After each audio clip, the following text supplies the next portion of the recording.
खरगोन जिले की रहने वाली प्रदेश की पहली आदिवासी महिला आईएएस मनीषा धारवे आज इंदौर पहुंची। यहां जनजाति कार्य विभाग के मंत्री विजय शाह और जल संसाधन मंत्री तुलसी सिलावट द्वारा उनका सम्मान किया गया। साथ ही मनीषा को सभी सपनों को पूरा करने के लिए हर संभव मदद का आश्वासन दिया। मनीषा अगले कुछ दिनों में अपने आईएएस की ट्रेनिंग के लिए मसूरी जाएगी। वहीं दोनों ही मंत्रियों ने मनीषा को कहा है कि वो मध्य प्रदेश के उन आदिवासी बच्चों के लिए रोल मॉडल बने जो सिविल सर्विसेज में जाना चाहते हैं और समय समय पर उन्हें मोटिवेट भी करें। मैं यहाँ पर सम्मानित करने आया था।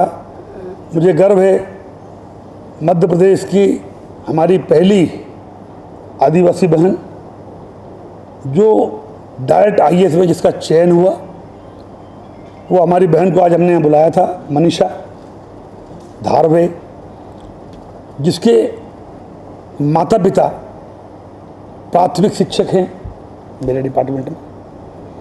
माता पिता तो आ नहीं पाए, लेकिन बिटिया यहाँ आई थी और उसको सम्मानित करके मैं अपने आप को गौरवान्वित महसूस कर रहा हूँ कि मध्य प्रदेश की पहली आईएएस डायरेक्ट वो हमारी बहन अगले महीने मसूरी में आईएएस की ट्रेनिंग लेने जा रही है और हम लोगों ने उसको यहाँ सम्मानित किया।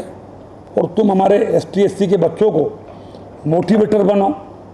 हम मसूरी बात करेंगे, भारत सरकार से बात करेंगे कि तुम्हारे जैसी लड़कियां महीने में 2 महीने में एक बार आ जाए, सैटरडे संडे आ जाए।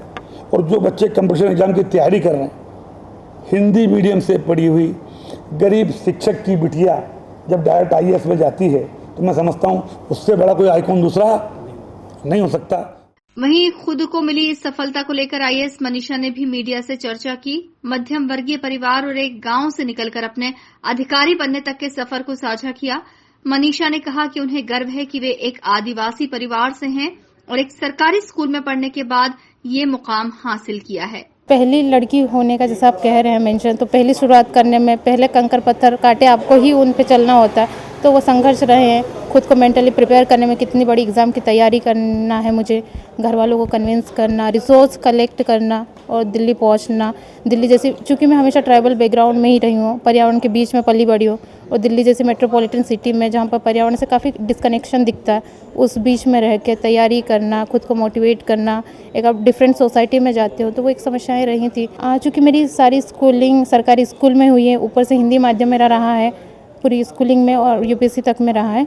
तो जो सरकारी स्कूलों का माहौल था उसी माहौल में पली बड़ी हूँ। 8वीं तक की पढ़ाई मेरे गांव जो बोंदरानिया है वहीं से मैंने कंप्लीट 8वीं तक की पढ़ाई की।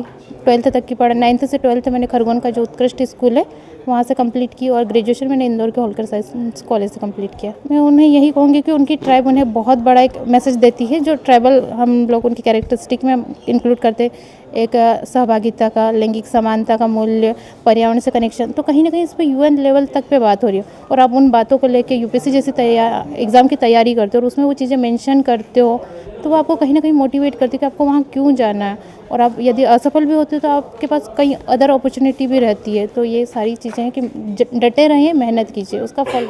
मंत्री विजय शाह ने आने वाले समय में आदिवासी समाज के लिए और भी कई योजनाएं शुरू करने की बात कही है। Bureau report, INN news, Indore.